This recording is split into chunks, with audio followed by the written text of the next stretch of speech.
এই বেয়াদব, তুই যে রান্না করছো এদিকে খেয়াল আছে? ঘরে যে চাল নাই। যা আছে তাতে তো কদিন চলে যাবে। তুই এখনই যা। কইলাম যে ঘরে চাউল আছে, কয়দিন চলে যাইবো, তাও চাউল কিনতে পাঠাইলো। তুমি বাইক নিয়ে সোজা আমার বাসায় আসো, বাসা পুরো ফাঁকা। গাধাটাকেও বাজারে পাঠিয়ে দিছি, জলদি আসো। আচ্ছা ঠিক আছে, 1 মিনিট দাঁড়াও। তুমি বাবা কখন গো, আসবে? আমাগো এলাকায় কত বড় লোক একটা পোলা আইছে। ইস, আমিও যদি ওনার মতো হতাম। উফ, সেই কখন থেকে তোমার জন্য অপেক্ষা করতেছি। ঘরে চলো, আজকে তোমায় প্রচুর সুখ দিব। চলো শোনা। ওই হালকা কই, তুই আজকে কাজে যাবি না নাকি? এ কি, এই বাইক কার আর ঘরে এসব কি হইতাছে? সর্বনাশ।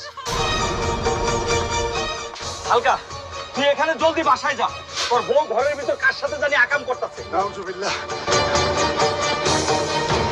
এই বউ, তুই ঘরে কার সাথে আকাম করিস? জলদি দরজা